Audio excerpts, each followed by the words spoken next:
असं नाही की ठीक आहे एकत्र राहिले पाहिजेत, निवडणुकीच्या पिरियडमध्ये सगळेच एकत्र ठेवतात. शिंदे साहेबांचे सगळे नगरसेवक एकत्र वावरत आहेत, एकत्र दिसत आहेत, जेव्हा की चंद्रपूर मधलं चित्र वेगळं दिसत आहे आणि त्यामुळे एक वेगळा संदेश न जाऊ दे ना, हा संदेश निवडणूक होईपर्यंतच राहील ना. निवडणूक झाल्यानंतर संदेश संपेल. त्यामुळे आम्हाला माहीत आहे की एकत्रितपणे राहून आपल्याला या निवडणुकीमध्ये काँग्रेसला सत्ता मिळवायची आहे आणि जनतेने तिथल्या काँग्रेसला हातात सत्ता देण्यासाठी आमच्याकडे त्यांनी मतदान केलेलं आहे. महानगरपालिकेच्या निवडणुका संपल्या आहेत पण लाडक्या बहिणींना हप्ते मिळाले नाही. अमरावती वर्ध्यामध्ये आक्रोश नाही, ते आता निवडणुकीच्या तोंडावर जुळवाजुळव करायचा प्रयत्न केला. 14 तारखेला 15ला निवडणूक आहे. 14 तारखेला त्यांच्या अकाउंटमध्ये पैसे घालून पुन्हा मतं मिळवण्याचा केविलवाणा प्रयत्न सत्ताधाऱ्यांनी केला महायुतीने, परंतु त्यामध्ये ते पैसे नसल्यामुळे काही कमी पडल्यामुळे सफल झाले नाही. आता पुन्हा पुढच्या निवडणुकीची वाट पाहावी लागेल असं मला वाटतं. मुंबईमध्ये शिंदेचा स्ट्राईक रेट राहिला नाही अशी चर्चा भाजपच्या गोटात आहे. जास्त जागा ठेवूनही कमी जागांवर शिंदेच्या नगरसेवक निवडून आले.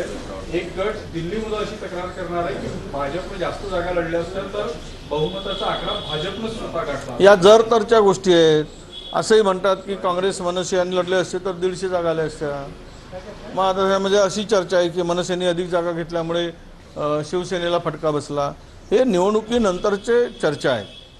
जो जीता वो सिकंदर, जिसके पास में आलं त्या परिस्थितीमध्ये चर्चा झाल्यानंतर जे काही मॅन्डेट मिळालं ते स्वीकारलं पाहिजे. संजय राऊत यांनी म्हटले की चंद्रपूरमध्ये उबाठाच्या नगरसेवकाशिवाय महापौर बसणार नाही.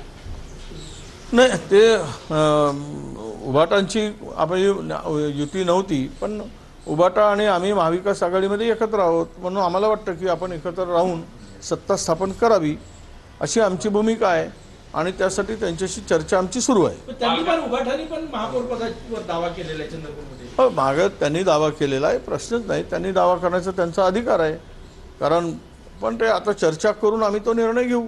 पालघर जिल्हा प्रशासनाने वाहतुकी संदर्भात एक अधिसूचना काढली आहे. त्यामध्ये गुजराती भाषेचा वापर जे करण्यात आला त्या गुजराती भाषेचा वापर करण्यात आला अधिसूचनेमध्ये. महाराष्ट्राची अधिकृत भाषा मराठी असताना गुजराती भाषेचा वापर नाही, ठीक आहे ना, चांगले आहे की पालघरमध्ये गुजराती भाषेमध्ये अधिसूचना काढत असतील तर त्याची सुरुवात सीमेवरून सुरतवरून पालघर जवळ आहे, हळूहळू ते मुंबईकडे येईल आणि महाराष्ट्राला गुजराती एक नवीन भाषा देण्याचा भारतीय जनता पक्षाचा प्रयत्न जो आहे त्यामध्ये ते सफल होतील असं म्हणायला हरकत नाही. त्यांची इच्छाच आहे की महाराष्ट्र हा गुजरातच्या इशाऱ्यावर चालावा, गुजरात भाषेवर चालायची जर इच्छा असेल तर ती इच्छा पूर्ण होऊन जावी आणि त्यासाठी सुरुवात करून त्याचे रिॲक्ट